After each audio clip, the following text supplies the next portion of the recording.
Welcome back to On the Light. In today's episode, I have a conversation with Faith Russell. Faith is a level 3 teacher who teaches at the Yoga Co-Op of Madison in Madison, Wisconsin.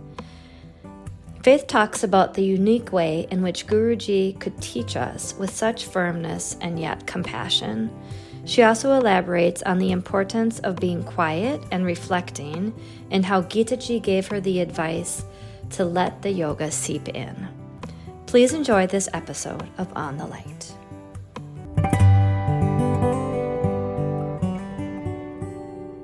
Faith, how are you? Well, how are you? Also doing well. Good.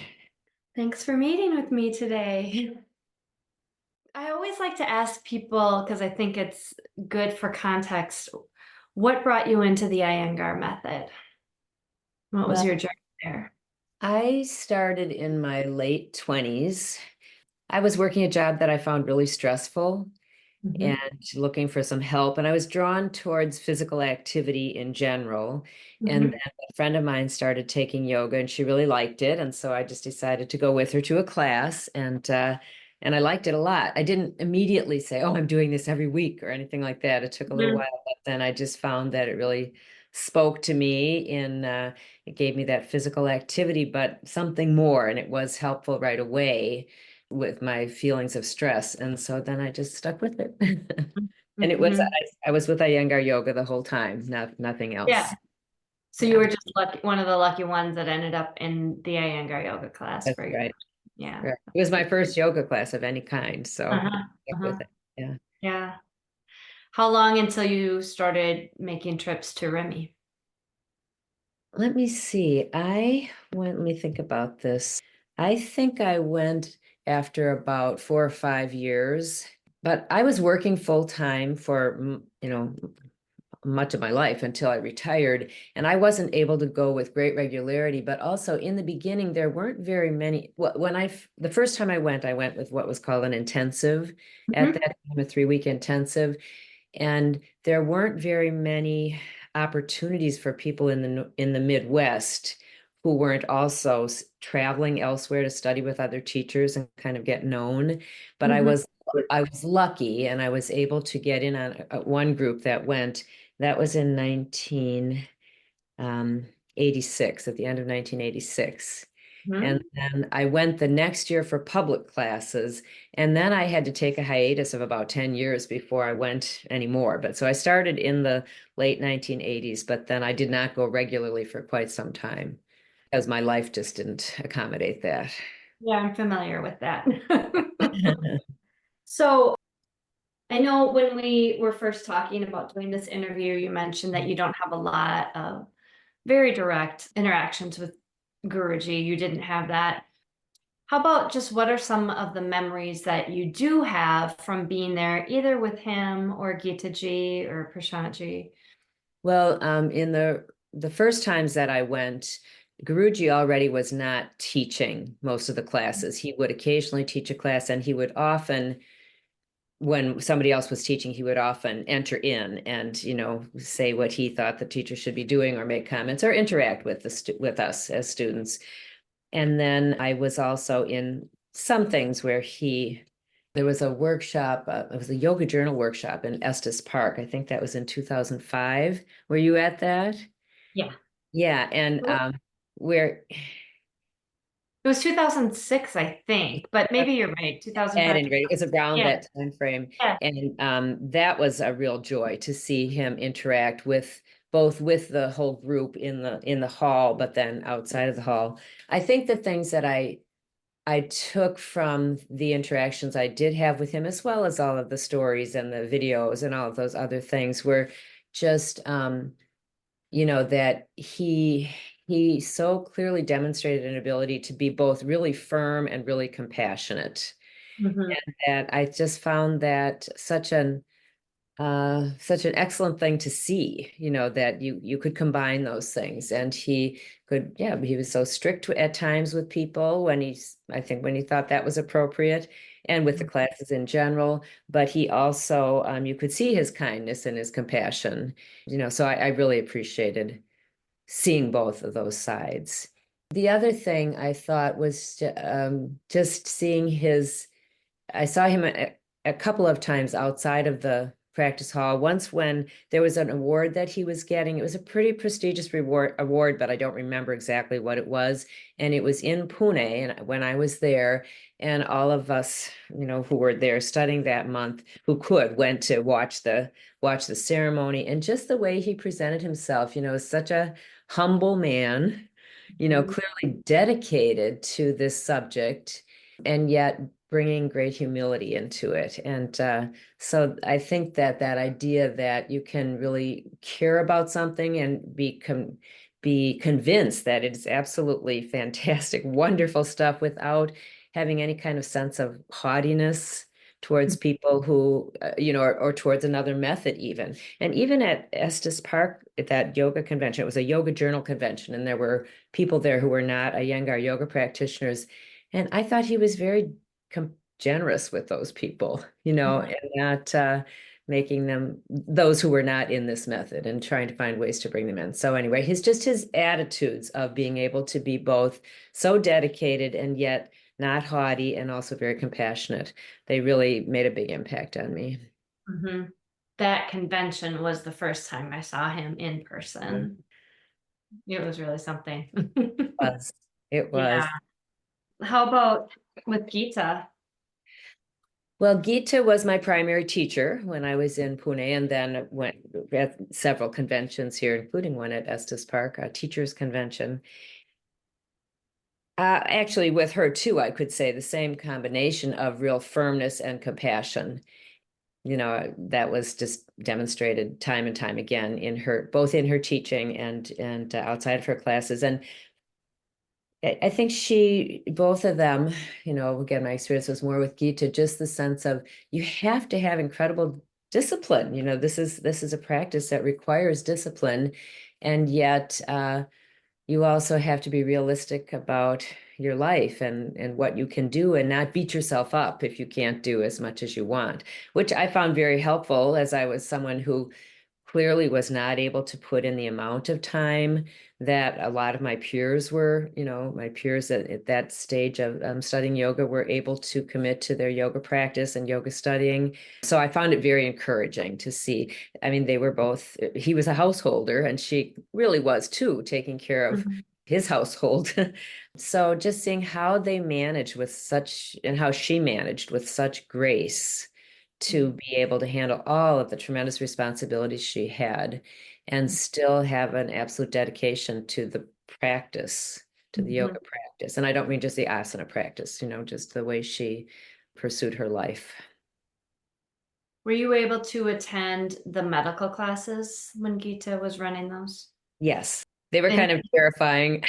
yeah, terrifying. Well, for me, Yeah. as I'm from a small studio, I hadn't had a lot of experience working therapeutically with people. So I really felt very green.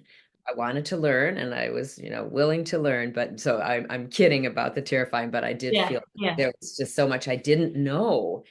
But yet it was a great way to get in there. And, she yelled at me occasionally for how I did something, but I learned from it. I saw her also working with other people in ways that, were, just made you feel like she's expecting a lot. And if you don't know it, she wants you to learn it. And, that was great. So What would you say was kind of one of your biggest takeaways, something that you learned from those classes? from the medical classes in Yeah. general. Well, Oh, or classes. otherwise. I think, I mean, it really makes me think of Abhyasa and Vairagya, just because the need to work hard, but then Gita, at some point in many of her classes, there would also be moments of great lightness and Mhm. joy that Mhm. were evident, not just from the practice, but in terms of how she what she shared. And Mhm. I loved seeing her when she was happy Yeah. in the Yeah. class. Sometimes she was very frustrated with us and she wasn't so happy, but her lightness would also come through. And I loved seeing that. And it made me feel like that's the attitude to bring to one's own practice as well, is, not to work to really try to work at it, really learn and progress, but also be kind to yourself, and Mhm. nonviolent. The intensive that I went to, that was the first time I went to Pune. That was the only intensive I ever was in.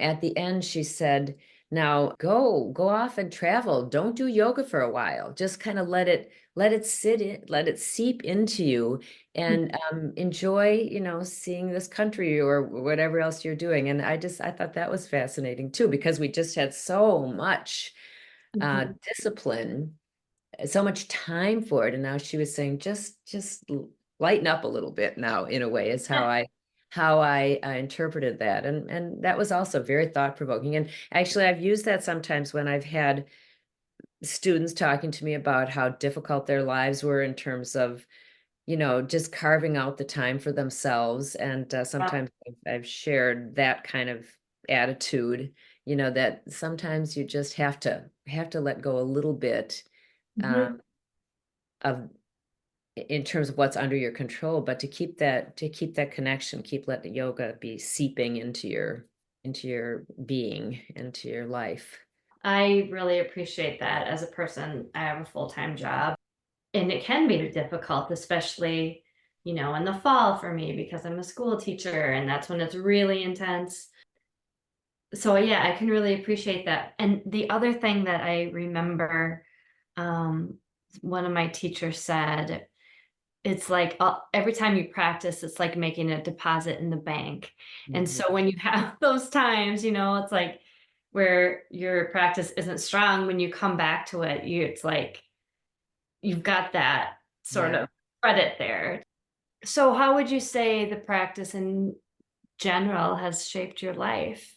I think it's had such a tremendous impact. I feel like it's just been I mean, I have strong connections with family. I have a big extended family. So family is very important to me. But in addition to that, I mean, yoga is just it's what is the foundation for, just keeps me grounded, keeps me sane during turbulent times, just and in regular life, just having that as having the yoga practice, the dedication to the attempting to, carry out the yamas and the niyamas in daily life and things like that. It shapes everything.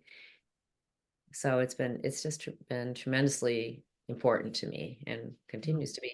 I've also found it very interesting now, getting as an older person, the challenges of facing the keeping the abhyasa and vairagya right there at a time when your physical capabilities are changing. And of course, people face this at many different times of life. Some people, have serious injuries and, have to modify the practice. But now, as I see that I'll never be like I was 10 years ago in terms of my physical capacity. How does that enter into my decision making about my practice? And Mm. because it's almost the questions about when to push hard versus when to kind of step back a little bit and concentrate more on being reflective, they become more obviously relevant, a lot about how far to keep trying to advance, how far to keep going with the physical effort at the same, and changing the nature of the physical effort, but combining the reflectiveness, being reflective at how your mind is behaving and your ego in all of this work. It just becomes even more obviously relevant to me as I'm noticing some of these limitations that are creeping up. Mhm. So, and I value that because it helps me think about the rest of my life too. I guess that's the other thing about how yoga has shaped my life, is just really trying to see parallels between how, and I know I'm not alone in this, but what's happening on the mat and what's happening off the mat, how I approach life off the mat. It's been a really useful tool, to have yoga as a foundation to help me think about the rest of my life. And it's given me a lot of joy in terms of friends too, community, sense of community. So that's been another Definitely. important element. That is one really wonderful thing about our method, I think, is Mhm. we do have a strong community. And Yeah. I've met so many people since I started volunteering for INOS and Yes, I'm sure you um, have. One other thing you had mentioned at one point about that you were kind of interested in reflections of was thought memories or fond memories of mhm. Guruji and Geetaji and Prashanti outside of the practice hall. And I have also really loved seeing their interactions with other family members, especially, in Guruji's case, the grandchildren and the great grandchildren. And this is just being out in the corridors around, in the patio around in the back of the institute and near their home, but also when they so generously would host various, meals for the students who were there and the celebrations, and they just were so giving and but so they look so happy, to Uh-huh. be in that role. And I really enjoyed seeing some of that. I also have had a couple of times with Guruji where I happened upon him at a moment when he was alone and nobody else was around and in the garden or in the patio back there, and a couple times asked him if I could take a photo, and he said yes, but be quick. Like, yes, Oh. it's generous, but I don't want a crowd to gather, and it was Oh, just sure. so kind Right. and sweet, so I enjoyed those moments too. Mhm. Oh, that's really sweet. Yeah, Do you have those pictures? I I mean, have. I'm sure you have them. Are they handy nearby? Oh no, I don't have them Okay. handy. I'd have to dig to find them. How about any other like lessons that you've learned? Like anything, in those classes with Geeta or Prashant? I mean, we've learned so much from them in every single class. I'm sure it's hard to just draw one out, but maybe something that you always kind of take with you in your own practice and teaching. It is hard to draw a single lesson out, but I guess, Mhm. I mean, one of the things I'm just so grateful for is to be able to think about how so often at the end of any of those classes, Mhm. with Geetaji and Prashanti, and occasionally when I had the good fortune to study with Guruji, is, to be able to just be quiet at the end of the class and feel how, it was like a journey, they took you somewhere, working with Yes. took you somewhere, and to be able to just pause and try to really, as Gita had said, let that seep in, let that soak in. And I think that I try in my own teaching to encourage people to also think about how what they did in the class, what they do in their practice, how just be quiet for a moment and let that, see what that feels like. Because I think it's partly in this busy lifestyle, and for those, for all of us who have busy lives, which most of us do, to run from one thing to the next to the next. I've got to finish my work and race off to teach. I've got to, squeeze my practice in here and then do this. And, to Mhm. take those moments to just sit and reflect, I think are so important. So I felt like really almost always at the end of a class, I would want to just be quiet for a moment. And that's such a gift. Than to try to remember that at busy times in my life, to just try to kind of connect with that sensation of being quiet and reflective, and also see what I can do to bring myself down so that I don't get into that busyness so much. I Mhm. don't let it pull me out of my center, kind of. I Mhm. think those were incredible gifts. Yes. And that's a good reminder too. You know how Prashanti he'll talk about how we should always be kind of playful in our practice and experimenting. So earlier when you were talking about your limitations, have you found like, or that you're noticing you're starting to have you found, because I would think that would also be kind of comforting knowing that you can, be ever evolving and changing the way in which you practice. Absolutely. And I Yeah. also still do like what Prashanti says about being playful.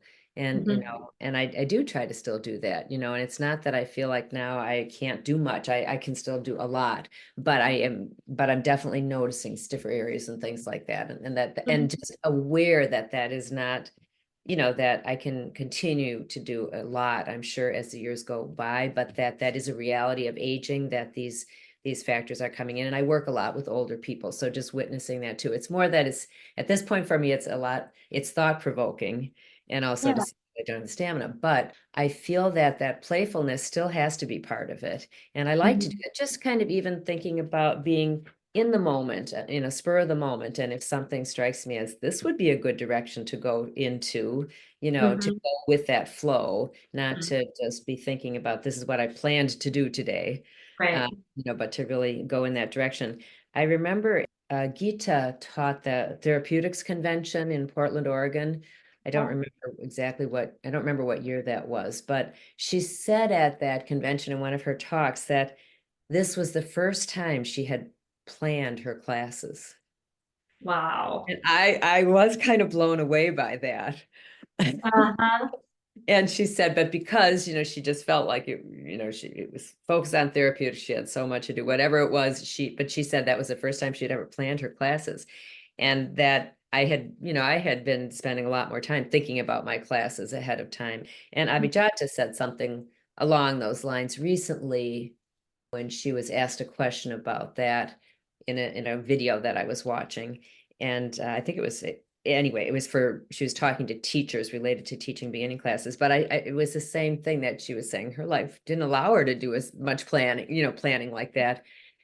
Don't quote me on that, because I don't know what her approach is overall.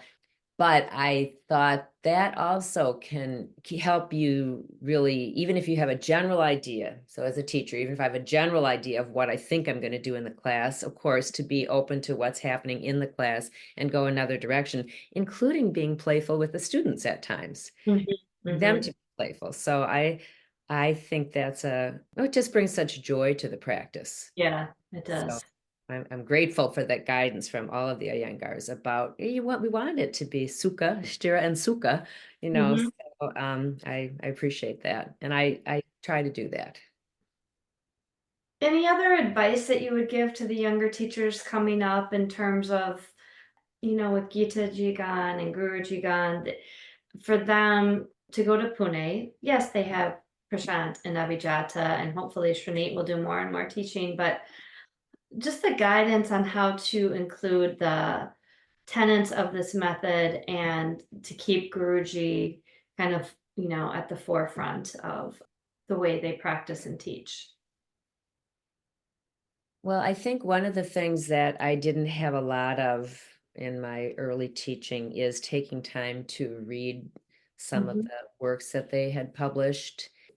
And now I have a little more time and more time to read now that I've retired from my day job. I just find those so valuable and so inspiring. I'm very grateful that I can link them to memories I have of being with them in person. That's a real gift.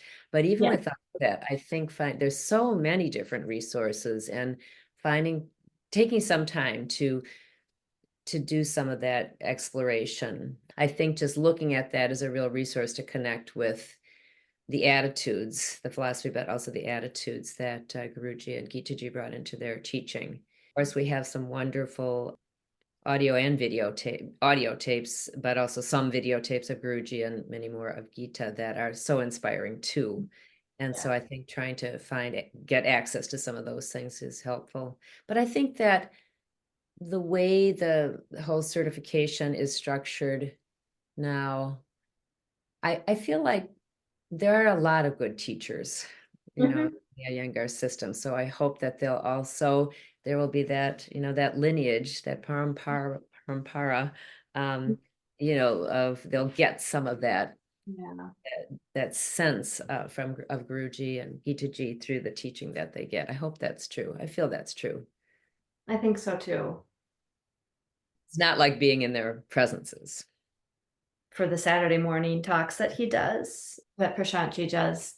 He did kind of a special one because there's a international intensive going on Hmm. there. So he Hmm. was in the hall addressing the students there as well as, Nice. all of us on Zoom. And Yeah. he was talking about how we have an incredible responsibility as teachers and students now that Guruji is gone, to bring forth what is true, what is essential yoga. When Guruji first started, he had to promote it as mostly a physical Right. practice. Mhm. But now that it's our job to include the philosophy and what is essential yoga, which is a big task, I have to say. Yeah, one of my memories, Chris Sadek, of course, she has often said in some of those yoga teacher weekends that we had that you participated in too, she's sometimes shared that when she first went to Pune, she just can remember there wasn't any discussion of philosophy during the classes, Mhm. do, Yeah.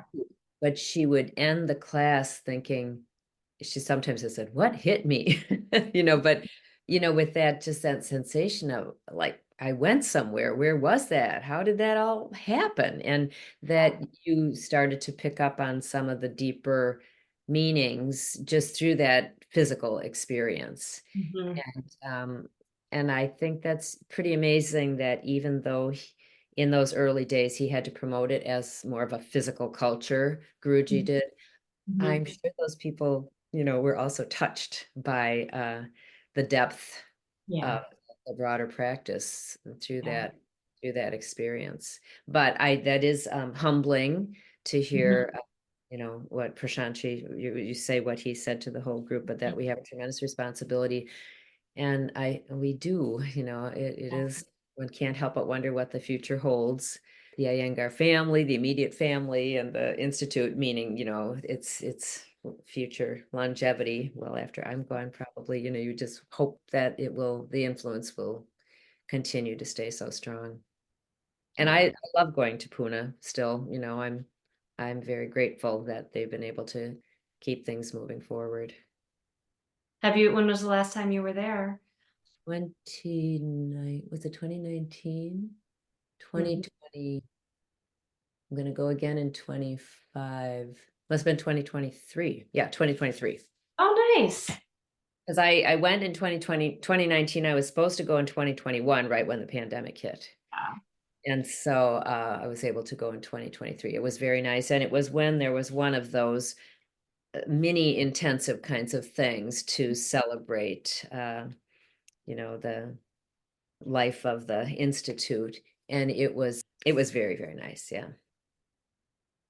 And you're going back in 2025. Mhm. Good for you. Trying to get back there myself. It's hard. It's hard. I after retiring, I wonder how I possibly live my life. I mean, how can anybody get anything done when they when they work full Hard. time? I know. So, so I do have the good fortune and more freedom to go now, and I'm very grateful about that. Anything else? Things that you wanted to share or talk about? I think nothing specific, mostly, the sense of the graciousness of the whole Iyengar family. Shanti so often at the end of his classes says, well, the philosophy classes in particular, it's like, thank you for tolerating me, kind of, Yeah. you know? And I just feel like they give so much. They've all given so Uh-huh. much. Yeah, I feel so fortunate, and just I feel such a sense of gratitude. I think we're all very lucky to have been touched by that family. Yes, we are. And we're lucky to have teachers like you and Chris who do such amazing job. I mean, every time I've had class with you, I've always been so impressed, and it's been you have such a humble way about yourself too, which I really appreciate, Faith. Thanks, Susan. I came through a small studio, and my classes are still small. As I said, I don't feel like a senior teacher, and I'm not super comfortable in the limelight. You know what I mean? I Yeah. love teaching my classes, but I don't seek out opportunities to teach on to bigger audiences. I'm very happy with what Mhm. I have. That's But okay. I think that's kind of how it should be.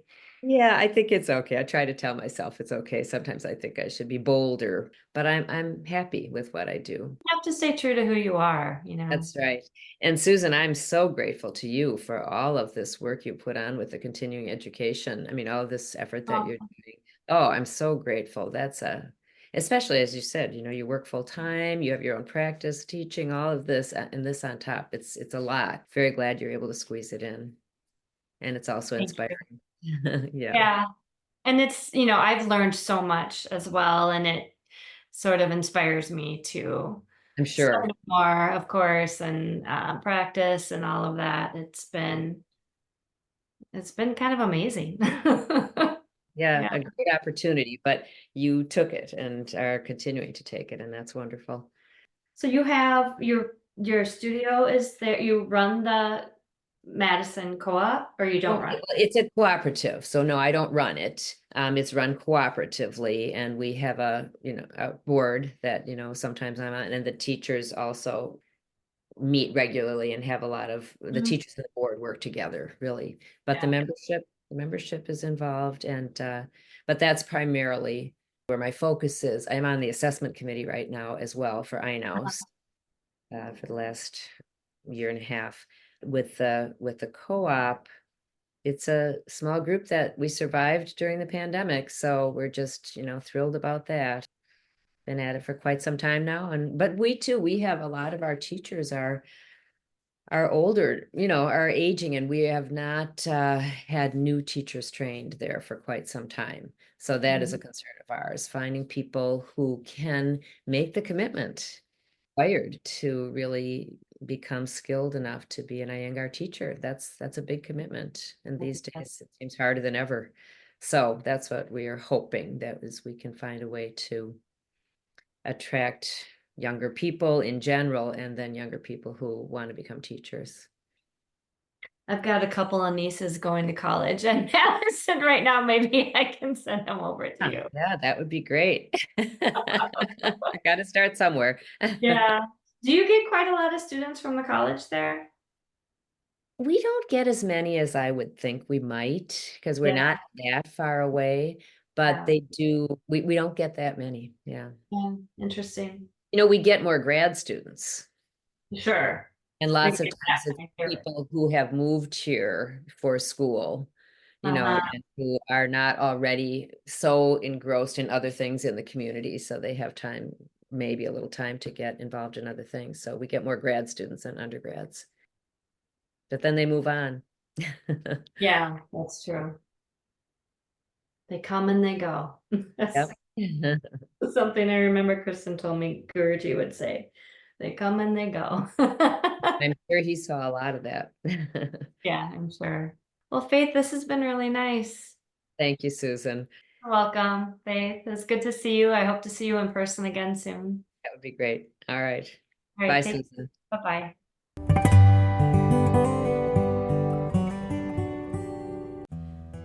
Thank you for tuning in to On the Light. Today, I leave you with a couple highlights from an article Guruji wrote and was published in Yoga Rahasya, Volume 19, Number 1, 2014. The article is titled Mind and Its Facets. Asana and pranayama lead you to stabilize your mind, stula manas, so that through stula manas, the sukshma manas, buddhi, becomes clear. You have to savor the flavor of the yogic sadhana, like you savor the flavor of the fruit. That savoring of sadhana is the real yoga. That's all for today. Thank you for tuning in. Namaskar.